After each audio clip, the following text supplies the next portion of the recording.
you practicing playing drums for in church? See, the fact is, drums used to be just a rock and roll instrument, but nowadays they are becoming popular in churches all across America, and that's according to worldwidebiblestudies.com. I personally have been playing drum set for 5 years now.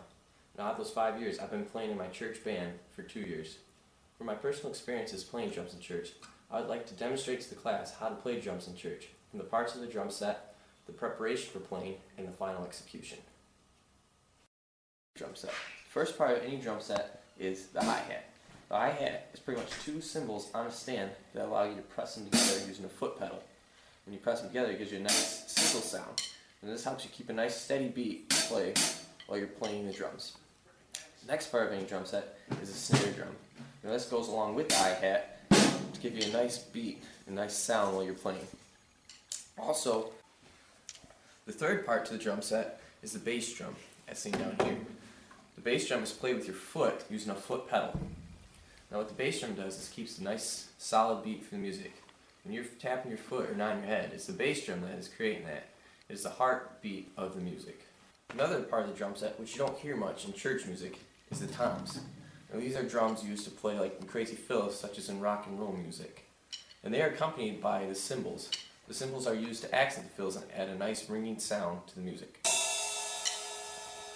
This is the preparation for playing.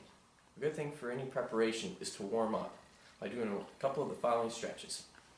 First is the wrist shake. Now what you want to do in the wrist shake is move your stick up and down by shaking your wrist like this. Now what this does is it warms your wrists up and keeps them nice and loose for while you're playing. Another good stretch to do is the cross arm stretch. Now what this does is it stretches out your shoulders as well as your arms and keeps them nice and limber while you're playing. Another good thing for any preparation is to listen to the music and listen for certain sounds and stuff to pick out rhythms you might want to play. So let's listen.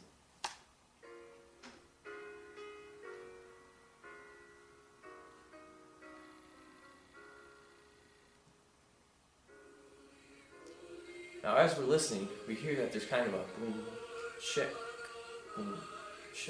sound to it. So that'd be a nice good rhythm to play. We want to listen for a rhythm that will fit well with the music. So let's try it out.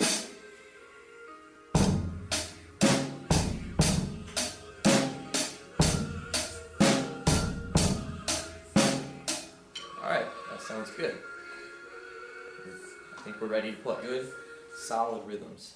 Now you want to be sure you keep your rhythm simple. You gotta remember, we're in church and not an AC/DC concert. A nice simple rhythm will sound something like this.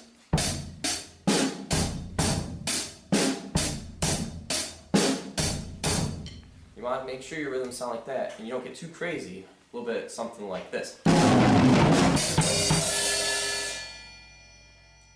Now, you want to be conscious of your speed. Church songs can be quite slow, and as a drummer you'll tend to want to rush. So you want to slow things down and be sure not to go on ahead. Another thing you want to be conscious of is your volume. Quite frankly, churches are full of old people who do not like loud noises. So you want to be sure to play softly so the old folks don't have to turn their hearing aids down and they don't get mad. One thing you want to be sure to do is to stay focused.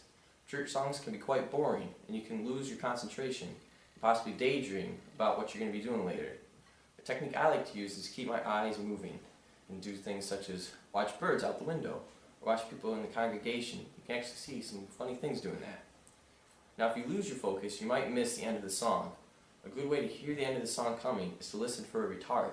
What this means is the music will slow down. When the music starts to slow down, it means the song is about to end. If you don't hear that though, just stop when the rest of the band stops.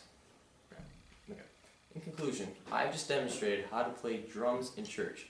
From the parts of a drum set to the Psalms 149:3 says, "Praise his name with dancing, accompanied by drums and lyre."